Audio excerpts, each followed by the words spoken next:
Hello and welcome.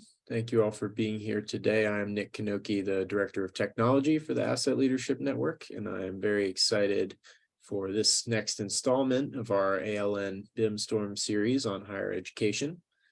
Before we get underway with today's event, we just want to thank our ALN Platinum organizational member Onuma System and Kimon Onuma, who is the brains behind some of the past BIMStorm activities.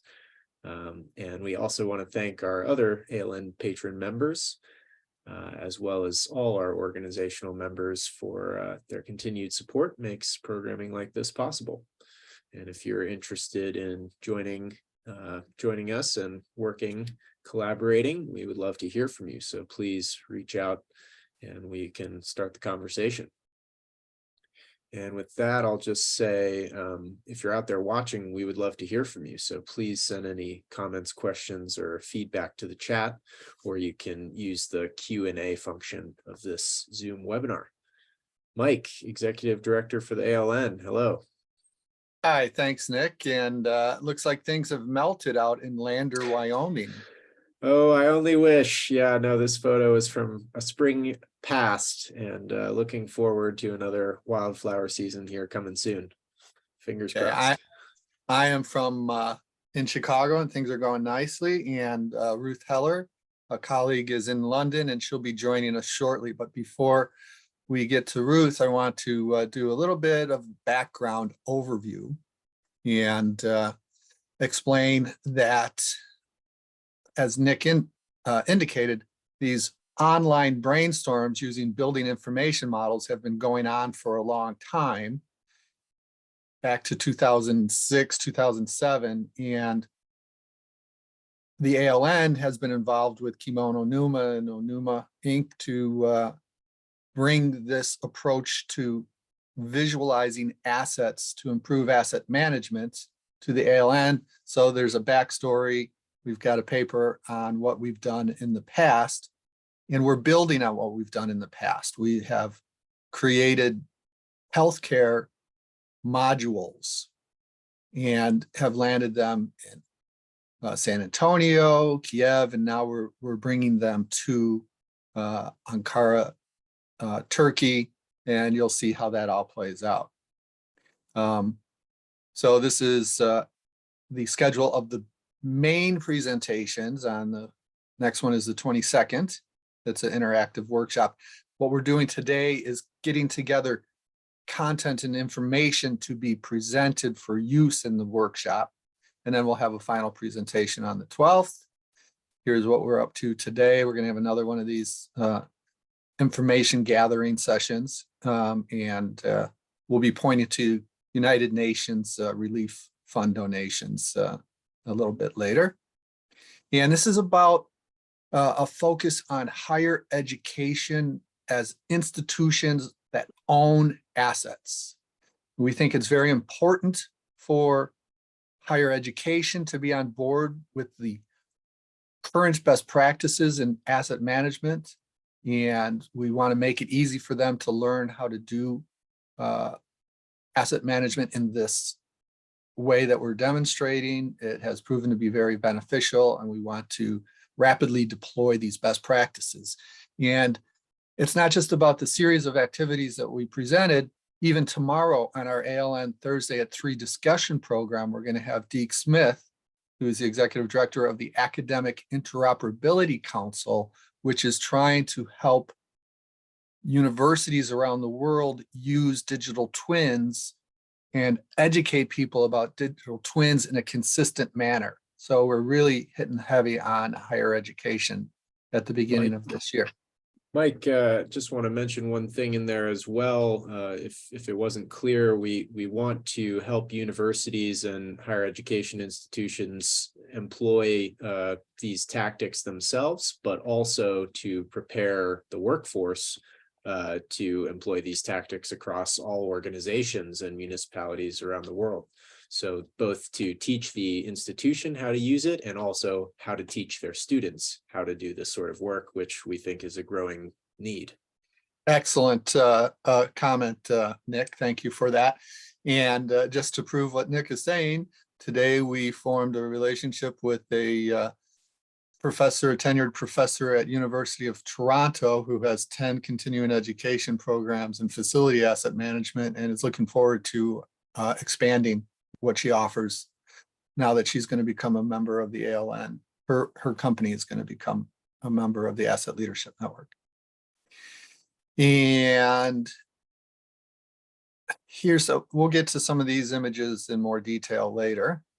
And what we've been doing is a virtual exercise where Kimon is the virtual asset manager, where Jack Dempsey is the virtual university president, and Art Kurland, who is a senior fellow in the ALN, is the virtual health department VP. So anybody who's participating can have roles in this sample of how to approach asset management for disaster relief.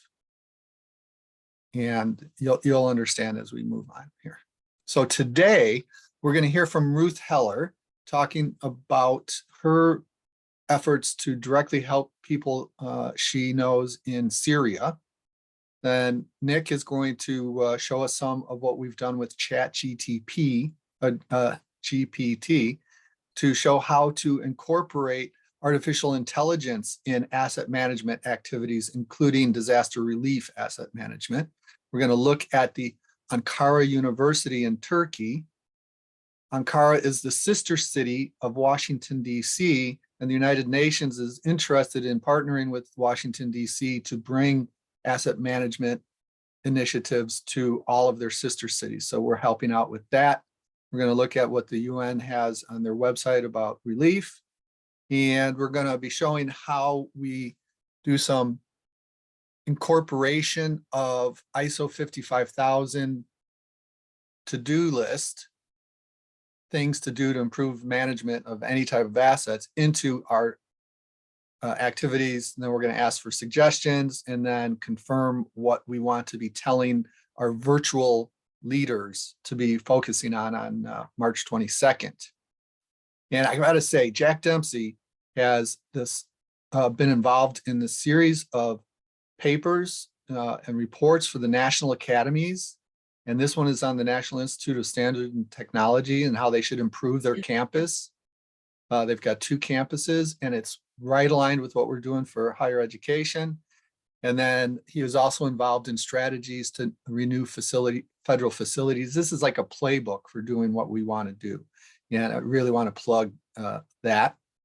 So now we're getting into the presentation, and we're going to actually start with Ruth.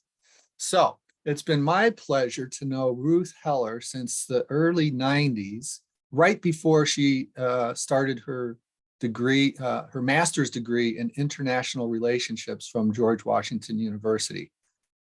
Ruth, welcome. Thank you for agreeing to participate. How are things in London? Things are good. With snowed today. You had snow in March in London? Yeah, it's kind of crazy, but yeah, things are good here. Thank you. So after you got your master's in international relations, you moved to the UK. Can you tell us a little bit about what you did before you start talking about what you found out about Syria and relief activities? Yeah, of course. So I worked as a in the civil service here in the UK. I was a senior policy advisor. I started with the Department for Energy and Climate Change, and then went into the Department for Business in the green energy area. And so while I didn't work on immigration directly in the civil service, when I started working with this organization that deals with refugees and immigration, I was sort of able to work my way around, the government departments to facilitate helping refugees get things like housing and benefits and work permits and educational permits and things like that. What is the name of the organization? It's called Refugees at Home. And we hosted a few Syrian families here, which is how I know directly what's happening in Syria now. Okay. So What have you found out about what's happening in Syria right now? Well, so one of the families we hosted were a Kurdish family from Afrin in northern Syria, just on the border of Turkey. And they got in touch with me about a month ago, when just after the earthquake happened. I mean, I've been in close contact with them anyway.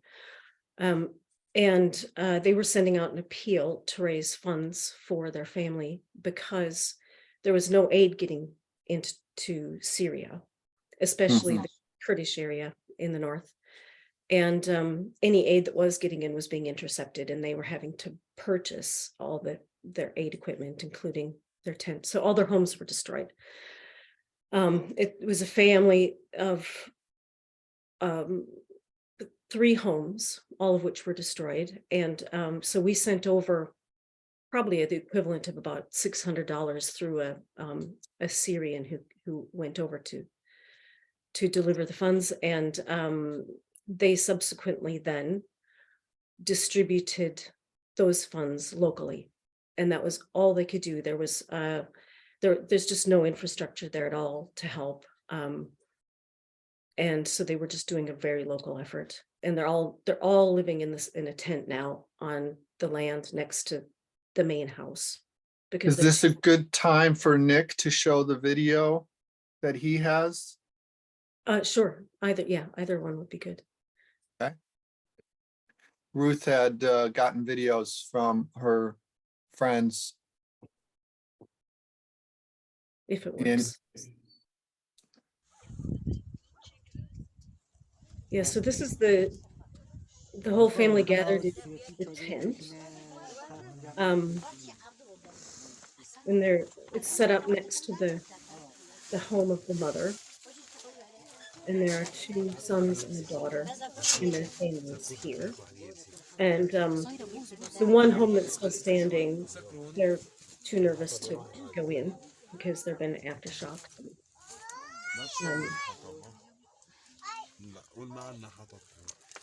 And so when they received the funds, I tried to get some footage of after this of what they did, but I couldn't manage it.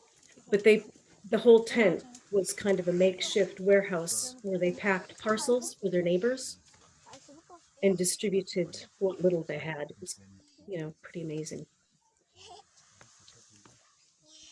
So this is the video really adds some detail and color to the story and to what you might imagine people would do after a disaster like this. Yeah. Makes it very real. And it does research for our planning purposes. You can see there is a stove inside. So if we were to be planning tents, if this team decides that we should be focused on housing instead of healthcare modules, then we would know that some form of cooking and heating is necessary inside of there, because apparently it's obviously very cold there based on the amount of clothes that they had, which brings up the idea that getting clothes there also. I am now going to share my screen and show a different video that just indicates the amount of disaster that has occurred. But I first have to get out a full screen of PowerPoint, or I would not be able to show that. So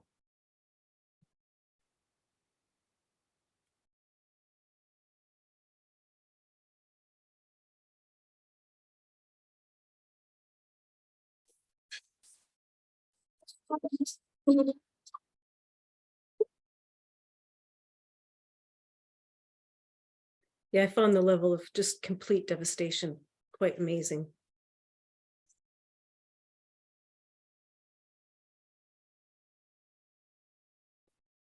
And sadly, they said there are hundreds of people missing, and there's no way to get underneath all of the rubble. There's just no infrastructure there whatsoever.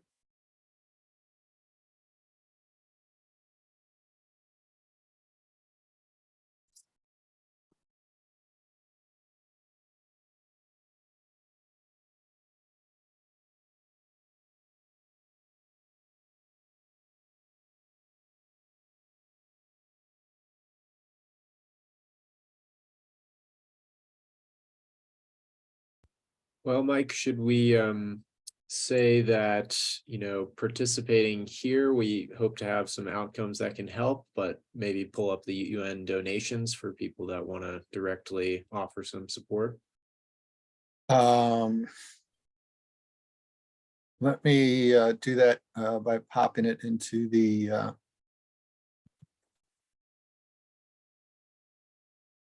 chat. We'll get to that part in a bit. So this web page will bring you to a spot in the UN that offers multiple options for donating.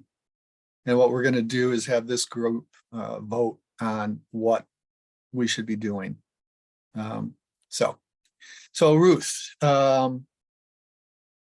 I wish we were in a position where we would be actually able to do something that results in benefits to people affected by disaster. What we're doing is trying to showcase the capability of advanced asset management planning processes to help when a disaster occurs.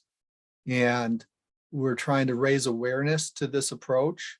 And part of this approach is connecting with people around the world who are experts and finding out what's important and processing from there. For example, one of our board members, Mildred Chua Ulger, is married to a Turkish gentleman and spends a lot of time in Turkey. So her firm, Mott McDonald, has people over there that have researched, and in the future, they're going to be talking with us about what they've seen on the ground. But based on what you have heard, we're doing this virtual exercise. We want to be equitable to people of Turkey and people of Syria because everyone needs assistance. However, based on what you've said, any plans that we had, even though they're virtual, would be thwarted if we tried to do it in Syria. Is that what you have found? Well, clearly, I mean, the scale in Turkey, if that's where you're focused, is so much bigger. And there is infrastructure there that you could utilize. And I think that the Syrian problem is obviously a problem, but perhaps there's a different solution to that, if you like. So let me prod you a little more. The UN has looked into helping Syria. What have they found? Yeah, the UN found it. The UN hasn't entered Syria, at least that part of Syria, with aid. They've been focusing on Turkey.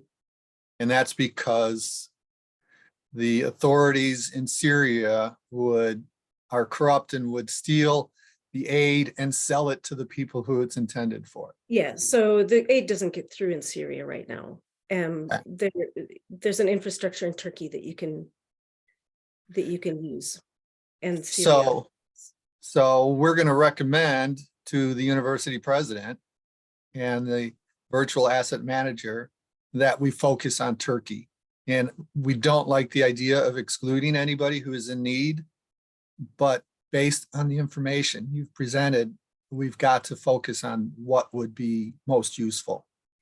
And I think with Turkey as well, that there are a lot of imminently future threats that need to be addressed that are also imminent. What have you learned about that? In terms of the huge population, well, so I understand that Istanbul is on another fault line that they're worried about, and that fault line stretches up the north coast of Turkey, and there are something like 50 million people living along that fault line. I mean, there's a huge threat in Turkey. So that is what we're trying to highlight. What we're about to be showing and demonstrating should be initiated for those areas that aren't affected. Yes. Okay. Exactly. All right. So thank you, Ruth, for giving us a very realistic update. And please stick around and participate as we go forward. And part of what BIMStorms do is allow sharing of information using whatever the current tools are and processes. So since 2006, 2007, when it's all has started, many of the tools have changed, but there's been the need for communication tools. We used to use GoToMeeting, and people were, that was 15, 16 years ago, people were really confused about GoToMeeting and how to do these web programs. It took a pandemic for everyone to become very comfortable with them. But now, virtual web meeting software are tools that you need for your asset management initiative. And that seems kind of obvious now that everyone's been through the pandemic, but we want to drive that home.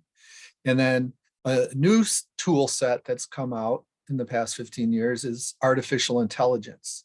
And Nick has been leading our efforts to explore how artificial intelligence, specifically ChatGPT, could be useful in helping us make plans for the future or deal with how we organize this activity. So Nick.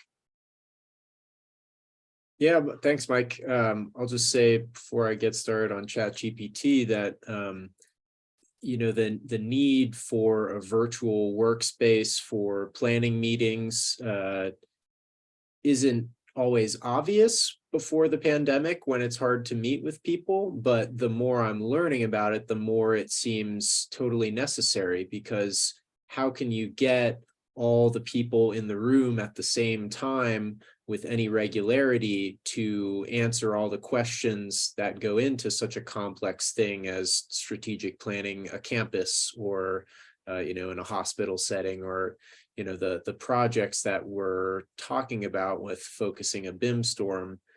You just need so much input from so many different stakeholders with different areas of expertise and different requirements. I don't know how you could, get everyone to attend an in-person meeting. So it seems totally essential now that I'm understanding the scope of these large projects that people want to get going on. And so the other thing I'll say is thank you, Ruth, for giving us, an up-to-date kind of from the ground view of this thing that we're talking about, this disaster relief effort. Because one thing that ChatGPT doesn't do is give you real-time things. It's still in for those not super familiar, ChatGPT is the language generating AI that is now publicly available, freely available. We'll suggest that you all check it out, and I will show you some of what it can do here today. But it still is in a phase of its development where it doesn't have access to current events and news. So you can't, for example, ask it, what is the current relief effort in Turkey? It says, I don't know what's going on right now there. It is accessing data from prior to 2021. Mm-hmm. So there's preset data sets that it's looking at. It can't be constantly up to date at this point. Sure. And so maybe where to start is one thing I hope to get out of this session is some involvement from all of you to suggest some prompts to give ChatGPT. And so I will post a link to a Google Sheet so that anyone with that link can access the sheet, and I'll pull it up here and add a little bit more. I'll talk a little more about why you might want to access this sheet.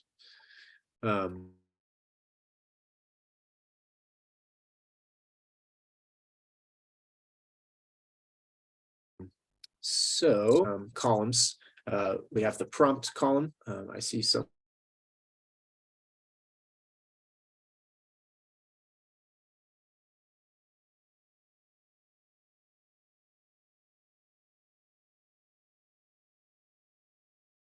Someone is already in the process, and a prompt. Guilty. So for example, it's Mike. I see. Thanks for joining the sheet, Mike.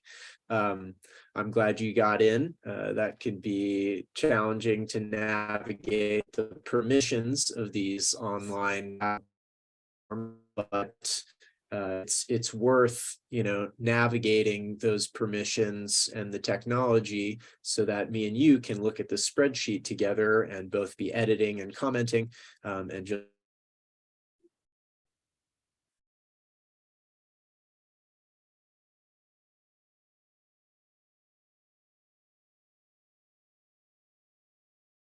Ruth, are you seeing Nick frozen? Yes. So one thing I'll say until Nick is able to unfreeze is this type of working interaction. collaboratively, which is a big... Nick, you were frozen for a period. Oh, sorry. I noticed maybe right at the end, but you see me now? Yes, and hear you. And Awesome. it could be that you're sharing the document, but Oh, maybe. what I wanted to say is that it's really important for people to understand that even interacting on a Google Sheet like this is an important part of advanced asset management processes. These tools transform the way we do work. We know that it transforms the way we call an Uber, and we want to use the BIMStorms to help people feel comfortable to do things like jump into other people's spreadsheets and et cetera. So. Yeah, good point, Mike. And just to add to that, it's, these cloud platforms like a Google spreadsheet are really a cool opportunity that a paper spreadsheet never was. If I have a paper spreadsheet and Mike has a paper spreadsheet and we're working on them and then we bring them together, now we have two sources of truth and we hope they line up at the end of the meeting. But then we go away, we make our own edits and they diverge. Here we have a single source of truth so that when I make an edit, Mike sees it immediately in real time. So those are really important things for aiding decision making, making sure everyone has the same information that they're drawing from to make those good decisions. And you've got to work through the glitches. I think that when I went into Nick's document, I slowed down his bandwidth and that I stopped him from being, I froze Nick. So I'm not going to fill out the rest of my prompt, but you can all see that I went in and used my personal email address to indicate that I want to participate in this manner. So. Okay, so let's just jump in a little bit so you see some of the utility of ChatGPT. So here we have a prompts column and an AI response column. The responses are kind of long, so I've added them into various Google Docs.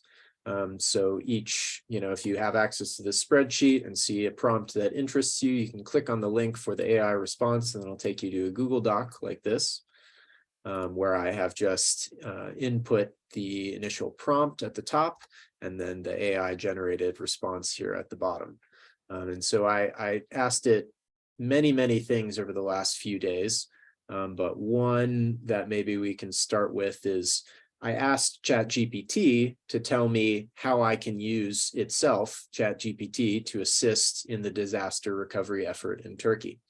And so some things it came up with were to identify needs, identify resources, plan and coordinate, raise awareness, and actually, to show you a bit of the limitations, it actually told me the wrong thing here. It said, it can give me up-to-date information and news, and that's not true. The AI is fallible, and it's in its infancy in a way. It's still being tested and developed further, but that doesn't mean that it can't be of use to us. As you'll see, because let's just say what's useful here. This validates what we're doing. Artificial intelligence says raise awareness is one of the things to be doing, and that's what we're trying to do. And just because artificial intelligence is stating the obvious doesn't mean that it didn't save us time to have our new employee, ChatGPT, create this list for us. And now we can edit it, get rid of the parts that are unnecessary. Sure. What Yeah, Kimon wants to do is even use ChatGPT to help generate programming code to generate APIs that are specific to projects. But that's, you have to come back to March 22nd for that. That's above my pay grade. Yeah, ChatGPT is a prolific writing tool, and if nothing else, it gives you a starting point for almost any prompt you can think of. One of my prompts was just, give me an example disaster relief plan or disaster response plan, and I'll bring that up because I think it's a powerful thing, just how much it generated in the matter of, 10, a minute or something. Risk assessment, identify potential disasters, get your teams trained up and knowing what they're going to do before the disaster happens, establish clear lines of communication, have an evacuation plan, figure out how you're going to allocate resources, all these things. Is this a perfect plan that you can just cut and paste as a city or something? No, you got to flesh a lot of this out, but it's a great start. And what I've found in working with the AI is that one of its answers becomes part of its next prompt. You would say, okay, well, how do I do a risk assessment for a city?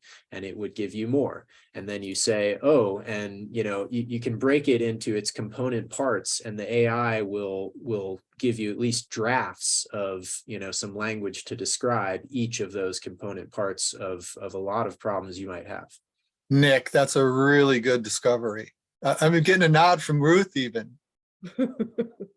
And Mike also alluded that it can write code. So in this world where we're increasingly looking for tech solutions to complex and challenging problems, this could be a great tool in saying, okay, so we need a communication plan and clear lines of communication that could function, if the usual lines of communication are down. So we could ask ChatGPT what some of those are, and then ask us to help code an app so that we can have a secure way of communicating with first responders.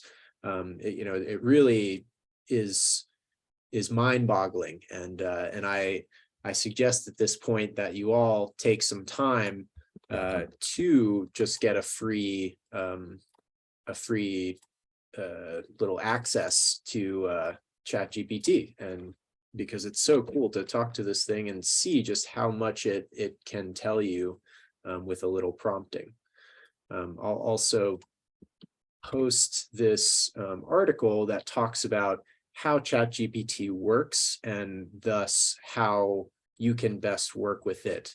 It talks about the prompt engineer being a new career, basically, because these AIs are good, but only as good as you are at asking it the right questions and giving it the context. A lot of this document is about giving the AI enough examples to go on so that it knows what you're actually looking for and in what format you want the answer to be. I think I'm going to apply for a prompt engineer job. That looks right, like a good salary range. Looks pretty good. And yeah, I would imagine you don't need too much experience but just practice with this thing and have a few of these basic tenets in mind. There's some really cool work that Kimon Onuma has been doing with spreadsheets and ChatGPT. And maybe I should pull up his email where he gave the ChatGPT a spreadsheet that said, these are the rooms in my medical clinic, and I want to tell you how many patients we have and how many extra of each of the rooms and the equipment we need. So you can start feeding ChatGPT a list of rules basically, and then ask it to look at a huge amount of data and just quickly go through all the rules and come up with your answer of, oh, you're going to need more clinic space for this and that. And so maybe the easiest way is to get a mobile outdoor tent clinic, set up outside. It's just one of the powers of ChatGPT is to process a lot of information, and it can do that effectively when you give it enough information to go on. Nick, while you call that up, let me talk with Ruth and suggest possibly that we pivot from the University of Ankara and face Istanbul instead of the disaster area. Because if there are, did you say 50 million people along that fault line near Istanbul? That's what I've read, yeah. Yeah, then we could start feeding into Kimon's approach and understand what are the assets, what level of assets would we need if this type of disaster hit Istanbul? And what are the levels of preparedness we have to have in order to meet that need? And it's not just Istanbul, it's any place where fire, flooding, hurricanes, tornadoes can affect. And perhaps what we need to do is reach out to FEMA in the United States, but our colleagues at the United Nations, it's a good place to be focused also. So Nick, you didn't want to show anything further with yeah, no, I can quickly show what I was just talking about and one other thing. So this was an email from Kimon where he was saying, I input a sheet to ChatGPT that is in a hospital setting, I guess, and has patient and the code and all that. And then he says to ChatGPT, okay, use that sheet of rules and information for the following question. If I am a clinic in Ankara, Turkey with 2,400 patients, create a new table with rows for each additional room of what type that I need. And he got this big sheet, ChatGPT did what he said. And I just think that this direction has a lot of uses. And then one other function that I wanted to showcase, if I can. So I asked ChatGPT, I said, I want you to act as a predictive model. This is one format that I've found useful for prompts to ChatGPT. You tell it what role it will play, and then you tell it what you will give it. So I will tell you the earthquake magnitude, location, level of preparedness of the affected communities, and the number of people affected. And you will estimate the amount of financial assistance required to recover from the earthquake. And so my first request was based off of the ChatGPT doesn't have relevant recent information about Turkey, but I can give it, the main points of that recent information and then have it, try to estimate. And obviously it gave me a pretty round answer of hundreds of millions to billions of dollars, depending on the needs and priorities. But this is just one way of saying, now we have a ballpark estimate, and we could certainly, make that probably a closer to reality number if we gave ChatGPT more information. Nick, that is really enlightening. I did not understand the scope that was possible there. Ruth, did you see anything there that was interesting? Yeah, I thought it was very interesting. And I suppose you could put in factors such as the type of the level of high-rise buildings, or the infrastructure that's around, and that kind of thing, to get to an accurate view of the impact of what would be happening. Yeah, totally. And so just as a call to action, please, everyone, feel free to add prompts to that spreadsheet that I created and shared. is it a general, is it open, or do they need an invitation? My understanding is anyone with that link that I posted in the chat should be able to edit the document. Okay, I went Um, straight to it, so it was easy for me, but Nick and I are Great. connected, so I don't know. If there is any issue, just email uh, uh, info@assetleadership.net and we'll get you in there.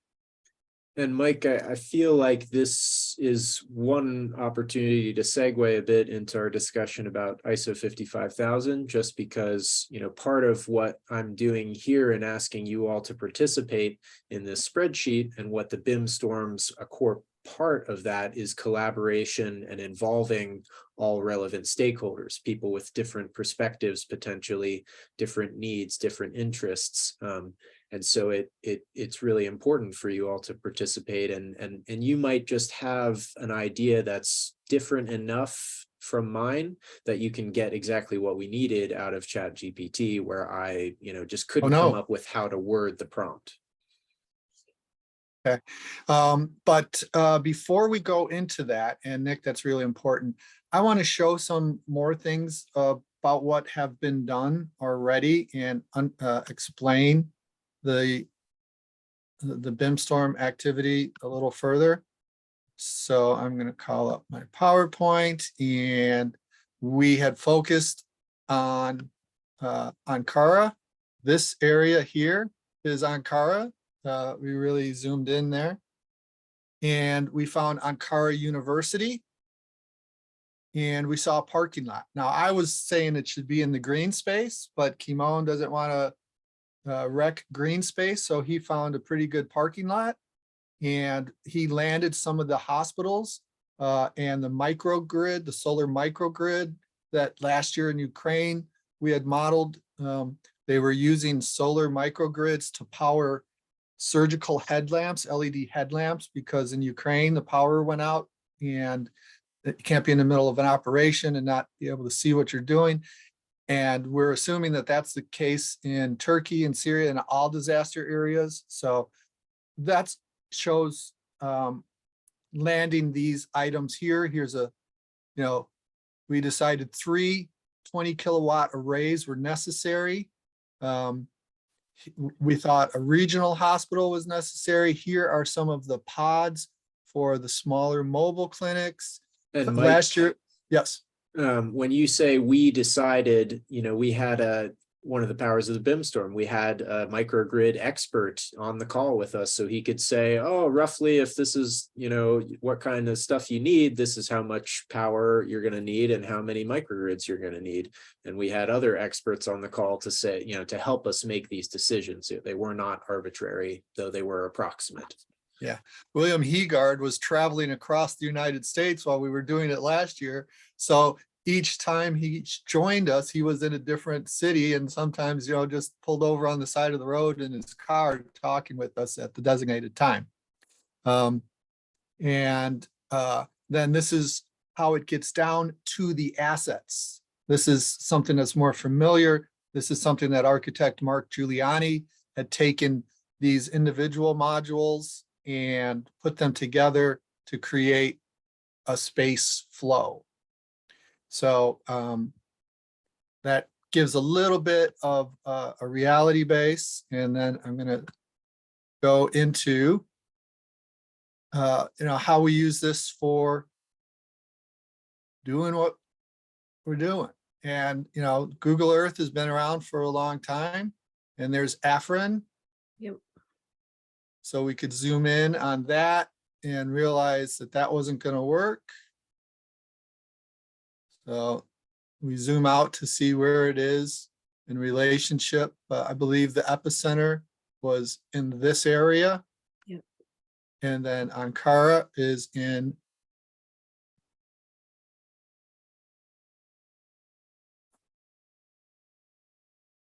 so here's the university. Here's the green space that I thought. And I believe that's the parking lot that Kimon is using. And the idea is that this is a medical university. They might want to install a pod, disaster relief medical pod, and train their students how to work inside of those pods. So just wanted to give a little bit of visual context for how these processes come together. So Nick, will you do the sharing of the Excel spreadsheet that you were talking about? Sure. This one, Mike? I'm sorry, you were talking, I believe it's the ISO 55000 one, the one that we made yesterday to be interoperable. Oh, Timon's spreadsheet that then we brought into, yeah, gotcha. Yeah.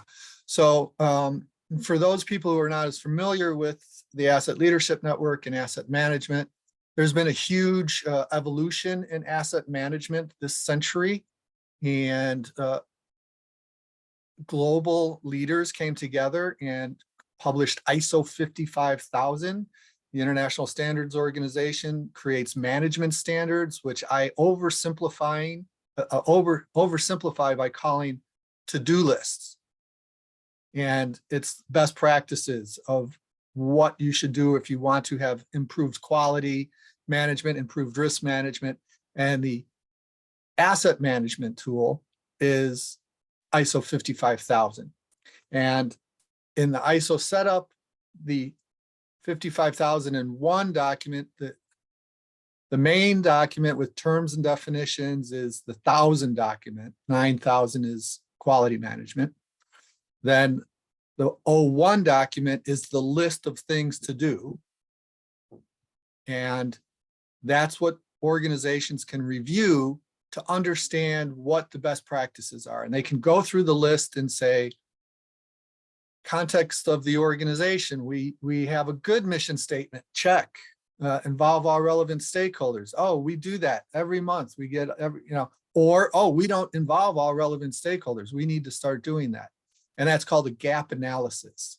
And Kimon had created this list of activities for our BIMStorm. And we're calling what we're doing a project, an asset management project. And then we had Kimon include the rules that align to what he's having us do as our project outline. And this is the first time in 10 years of the Asset Leadership Network that we have actually showed a live document that maps activities to the ISO 55001 document. And so I'm pretty happy about this. And Kimon put these down in there, and we can go in there and change and says, really, how can you participate, observer or hands-on? That's not context of the organization. That's number 16. That should be changed to 4.2. 4.2, involve relevant stakeholders. Can you do that live? Mm-hmm. And just write involve relevant stakeholders. So we're kind of like Chat GPT. We're stating the obvious, but what we're trying to do is make it clear what can happen in order to advance disaster relief processes. So, and using that as a model for any project, obviously disaster relief is a really pressing, a good example because it catches people's ear at this point. But this process that we showcase in BIMStorms, using ISO 55000 as a backbone of best practices, using modern tools that allow for that single source of truth, but collaboration with a variety of stakeholders in real time, agility, all these things, scalability, all that stuff is the key to what we're doing here and what we want to help people understand can be achieved. So that concludes the presentation part of this hour, and now it's for discussion. And one of the participants is Jack Kelly. He's an ALN board member, an ALN senior fellow. And if he is willing to come on and join the discussion, I'd be very happy to turn him into a panelist. He can right in the chat section that he's available. But until then, Ruth, I've been talking with you about this for years. Yes. And I'm sure I've been very obtuse and it hasn't seemed very real. Well, that's why What it's a does pleasure for me to be participating in this, because it's come together for me now. it has? So that's Awesome. very good. What is it that how can you express the coming together? What wasn't clear? What was made clear? Well, it previously had seemed like an abstraction, this idea, and starting out with as we have today, with a real disaster, and seeing how you could implement a way to a solution to that via this technology. I can visually see it, how it works now. And possibly a preventative solution, in fact, which is the goal. Right, right. Mike, I think one of the most powerful things in those images that you were showing, going from all the way to Google Earth view, down to the city, down to the campus, down to the building blocks that we had put there to show a healthcare pod, to the interior and all the equipment in it. Those aren't just visuals, they are themselves a database of information, so that you can pull out for that whole campus, say all of the equipment and assets involved, all of the power it needs, all of its capacity, and then you could theoretically feed it into algorithms or ChatGPT and say, what is the capacity, how many extra of these buildings would I need, to support the now much larger patient load because of the earthquake? Or, it's all of the information behind those visuals. The visuals are important to help decision makers and the public maybe, but when it gets down to it, you want to have all that data in there, and it seems really powerful to me. Yeah, so Nick, you've had some breakthroughs on this one also, haven't you? Yeah, totally. It's always seemed like a cool process, but the more of these exercises we do with a theoretical project, and getting into it, the more you see the scope and complexity is huge, even with, maybe one building or a few buildings. And so just how important it is to have tools like this and a repeatable process to keep all the information straight in one place where people can access it when they need it. It seems paramount, and I don't know how people have done it without this stuff. Okay, so then let me share my screen one more time, because the last thing we want to do is go over the UN and their involvement. So the United Nations worked with the Institute of Asset Management, one of our collegial asset management associations, and established their own structure for asset management at the national scale. It wasn't for an individual organization, it was for a country to build a culture of asset management in their country. And it's a 400-page document.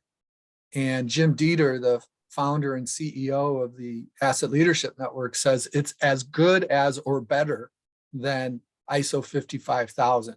So it's got those principles that may seem obvious, but are written in a way that an organization, a country, can digest them and understand how to start managing our assets better, because that's what's necessary for us to make it as a human race on this increasingly smaller planet with increasingly limited resources.